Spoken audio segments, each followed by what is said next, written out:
Hey there everybody, how you doing? I am Francis and welcome back to another worst to best video. Today we're going to look at all of the dungeons from The Legend of Zelda Ocarina of Time, and we are going to rank them from worst to best. For this list I am excluding the Gerudo Training Ground because it's not exactly a dungeon, more so an obstacle course. And as always, the bosses will have no impact on how I rank these dungeons. It's solely based on a dungeon alone. As always, my ranking is based on factors like fun, difficulty, gimmicks, puzzles, and everything in between. This list actually took me a long time to put together. I knew what I was going to rank as the best and the worst at the get-go like when I decided to do this video, but everything in between, I really had to think about it. Either way, this is the ranking I decided to go with, so let's get into this list, and we are going to start at the very bottom with the most trash. You knew this was coming. I don't think this surprises anybody that I put the Water Temple here as the worst dungeon in not only the game, but the entire Legend of Zelda series as a whole. Every time I play this game, this is the part of the game that I dread the most. Nothing in this dungeon is fun. Nothing at all. Get used to this select item subscreen. You're going to be opening it a lot as you constantly have to open it to equip the Iron Boots, and then open it again to unequip the Iron Boots. You gotta play Zelda's Lullaby at these 3 spots to change the water levels from low, medium, and high.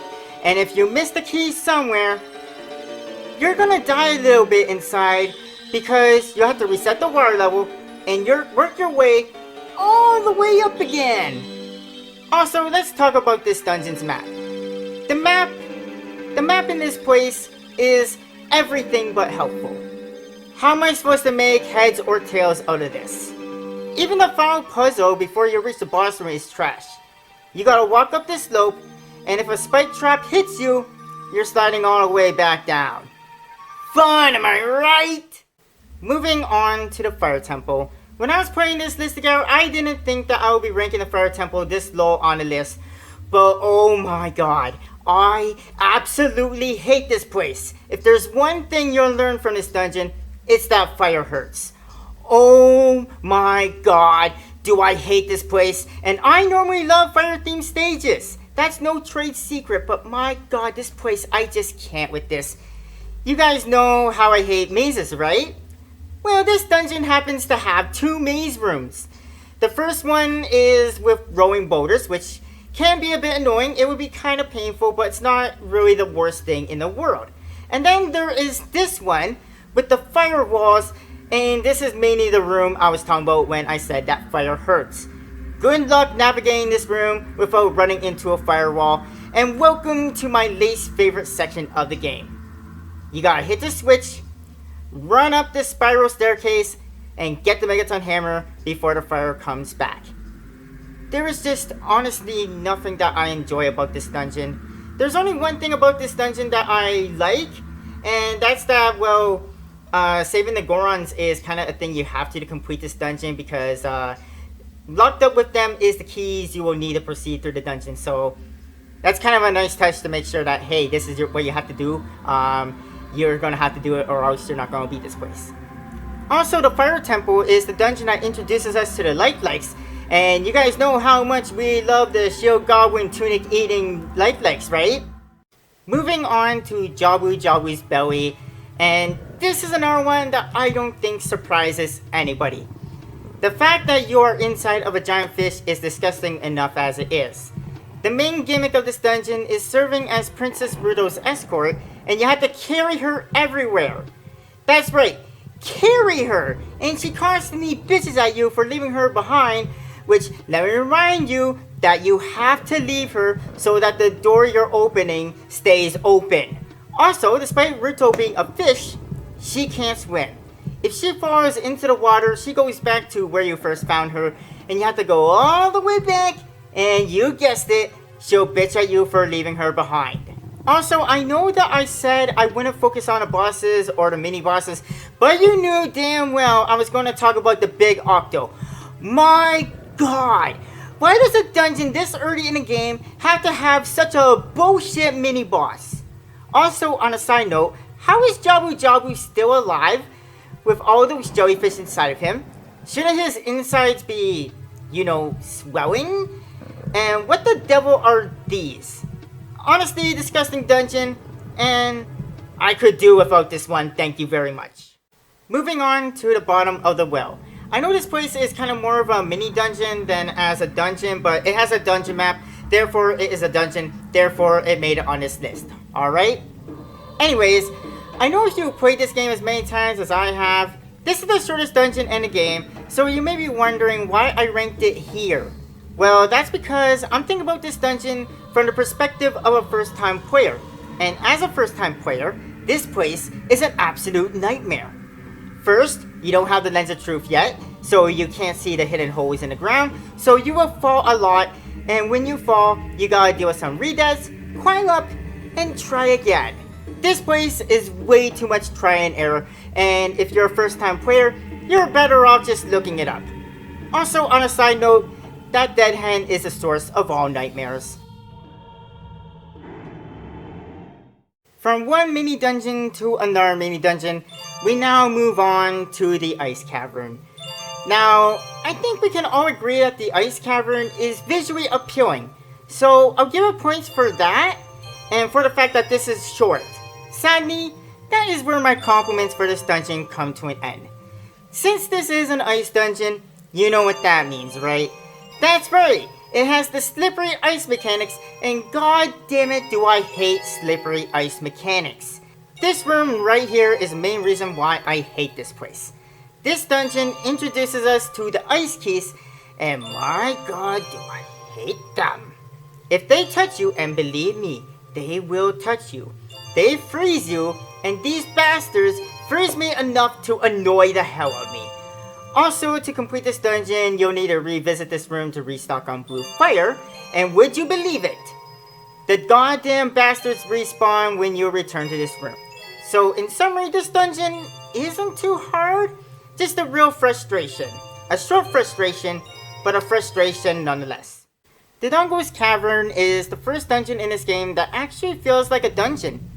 But sadly, I don't really have too much to say about this dungeon, being that it feels kind of basic. It's not a bad dungeon in any means, but it's also not a good dungeon.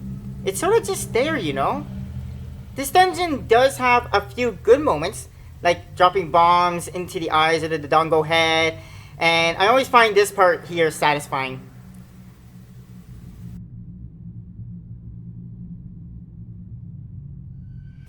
But then you realize that the staircase is too large for Link and you have to climb up like this. Also, remember how in the last dungeon we talked about ice keys? Well, this is a dungeon that introduces the fire keys, and these things are even worse than the ice keys. If you didn't listen to the guard at the foot of Death Mountain and got a metal shield, you'll be sorry since you'll be shieldless and you'll have to eventually buy a new shield. Besides that, there isn't really too much to say about this dungeon, so we're just going to move on to the next one, alright? Inside of the Great Deku Tree is one of those dungeons that I'm torn about, and I don't really know how to approach this. First off, this dungeon is the tutorial dungeon, and seeing how this was the first ever 3D Zelda game, this did do its job as a tutorial dungeon. It pretty much gave you an idea of what you're going to be doing, and it doesn't hold your hand too much, so as a first time player, you still have to use your brain a little bit. This dungeon had a lot of moments I enjoyed, like jumping down from above, breaking the web, and beating up the Deku Scrub brothers in a specific order, 2, 3, 1. But now I gotta talk about the negatives.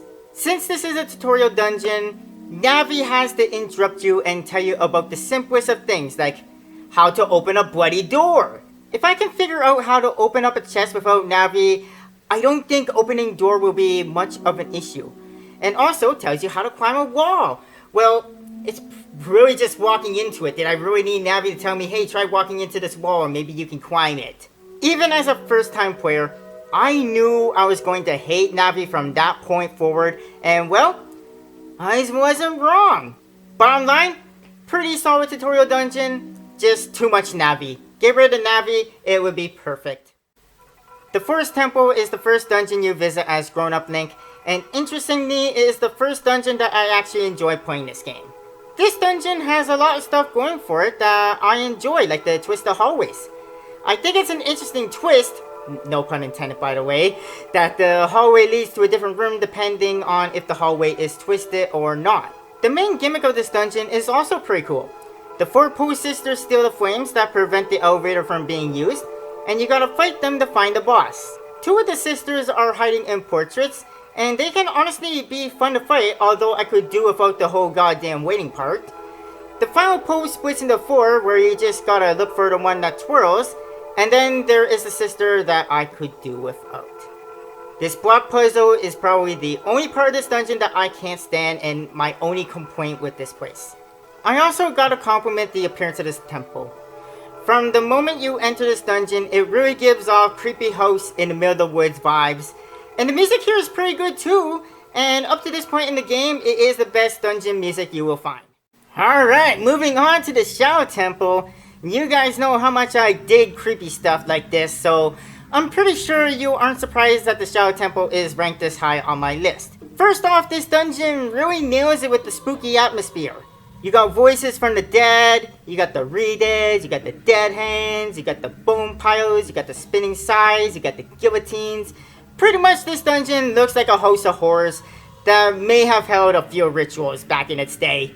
This dungeon does have hidden stuff like the Ball in the Well did, so you may be asking, why'd you rank that so low, but I ranked this so high? Well, the answer to that is pretty simple. Because for the Ball in the Well, you have to get past invisible traps without the Lens of Truth to get the lens, whereas in the Shadow Temple, you already have the Lens of Truth, and it's not like there's this room you'll constantly fall into like you did in the well. My favorite part of this dungeon was the ship. You play Zelda's Lullaby and the ship sets sail, and as you're sailing you fight a few style foes, and then you abandon ship as it hits a wall and goes down. However, this dungeon did lose a few points with me during my playthrough when this happened.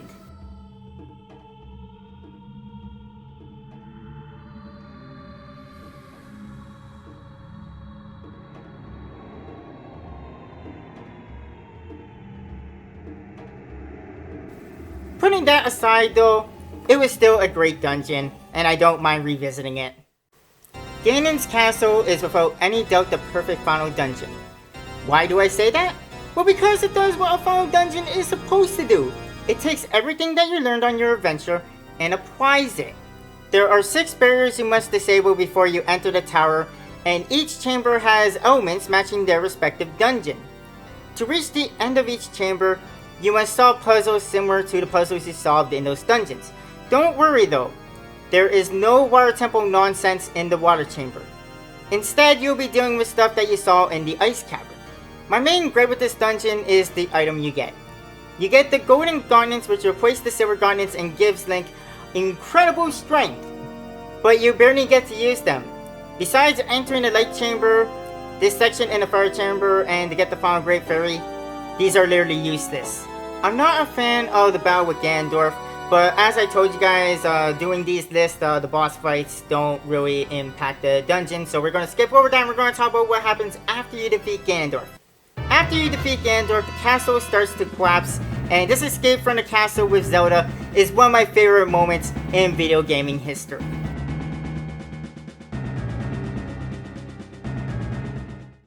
I'm sure you all saw this coming the moment you clicked into this video.